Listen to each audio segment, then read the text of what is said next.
Shalom,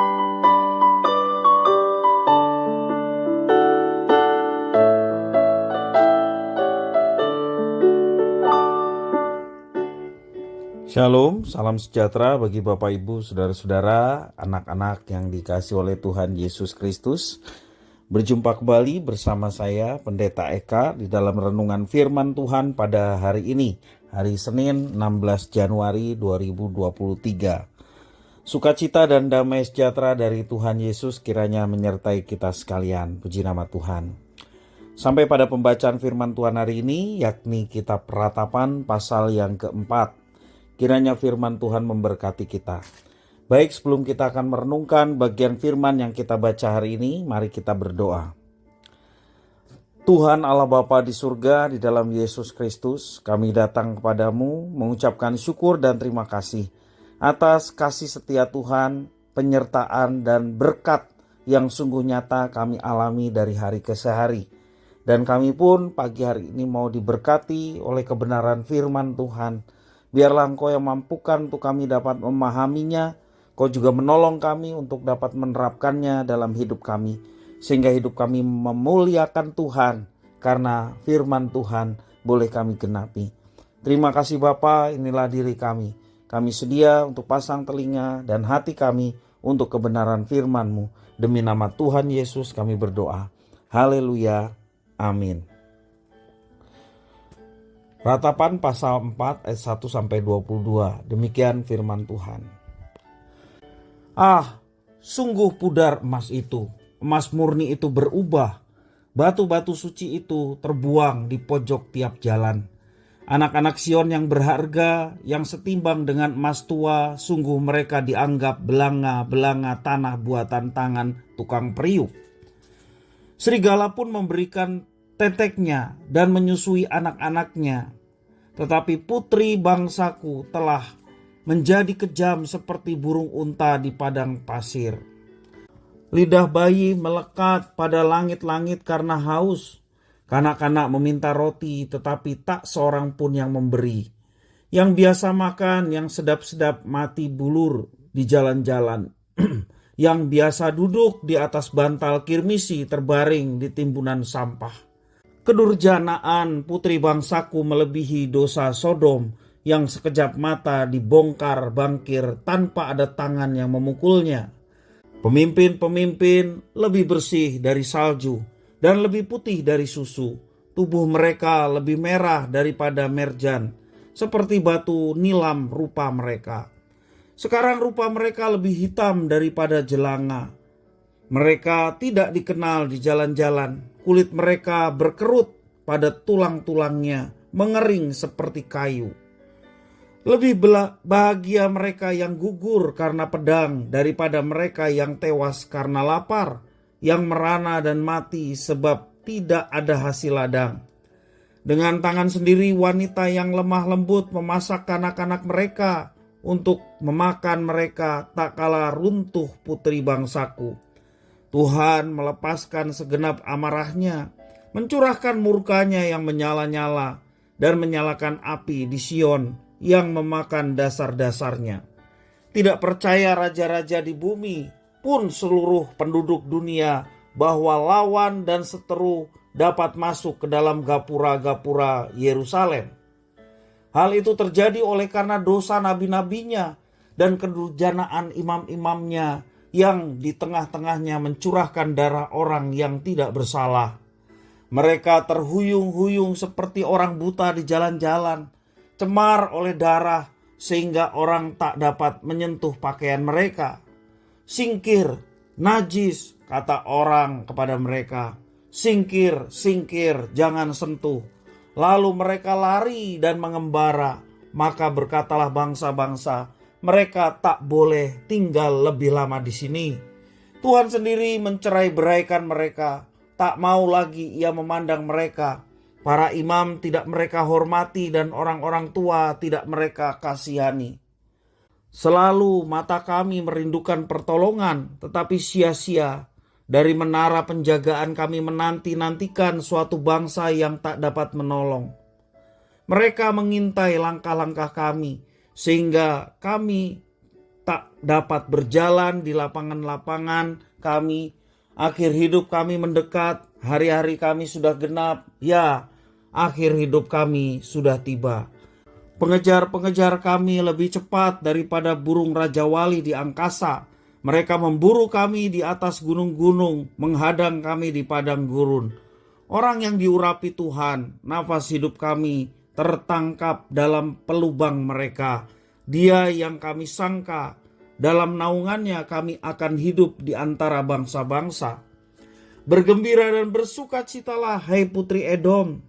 Engkau yang mendiami tanah Uz, juga kepadamu piala akan sampai, engkau akan juga mabuk, lalu menelanjangi dirimu.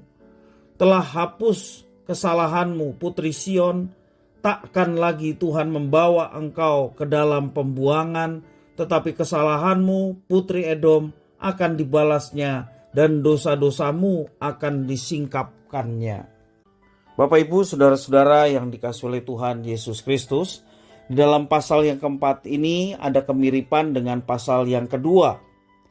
Yeremia membandingkan keadaan Yerusalem sebelum pengepungan dan pengerusakan yang dilakukan oleh bangsa Babel dan keadaan sesudahnya.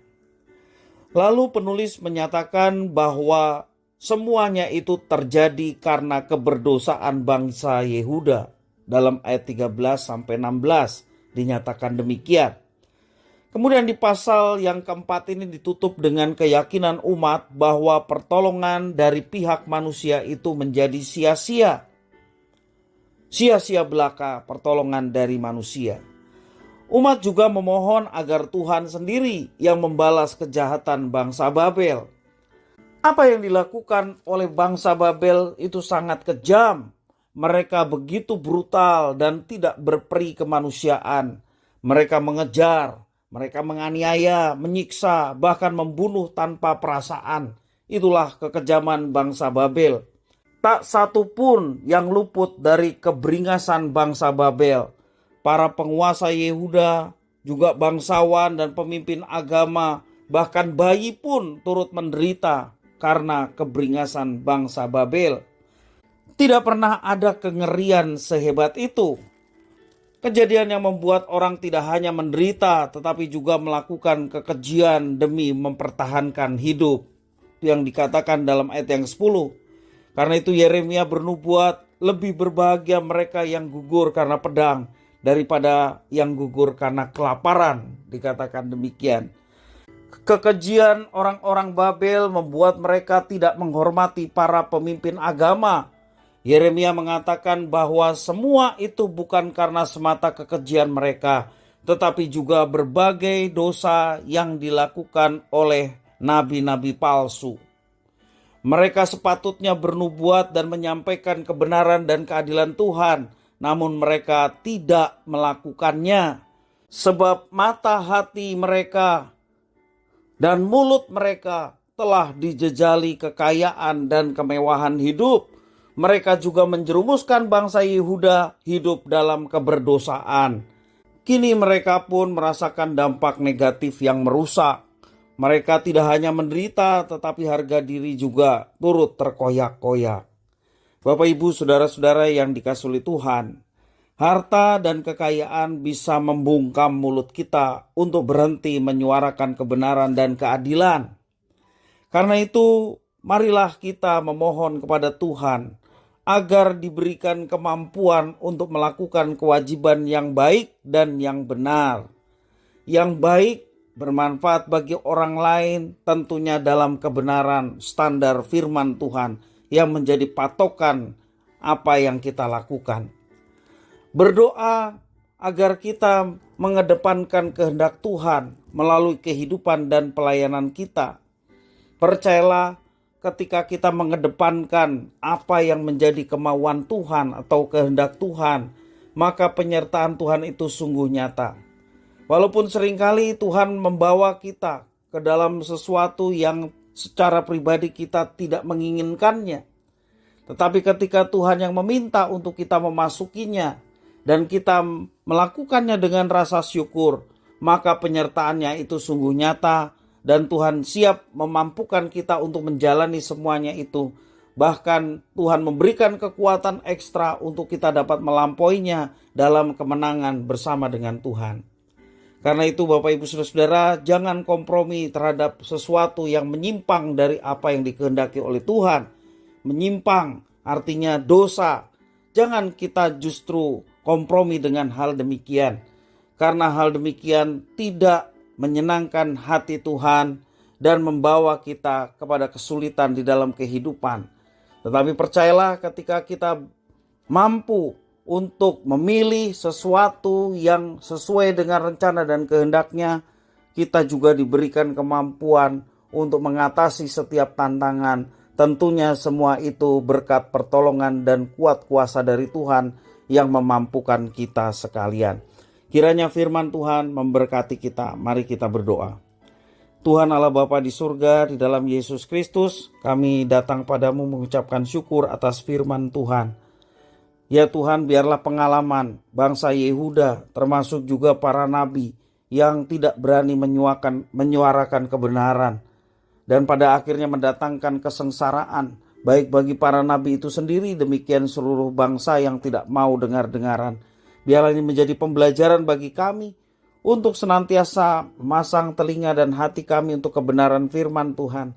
Dan juga sedia untuk dapat menerapkan segenap apa yang Tuhan telah firmankan dalam hidup kami setiap hari. Terima kasih ya Tuhan, mampukan kami untuk mengerjakannya.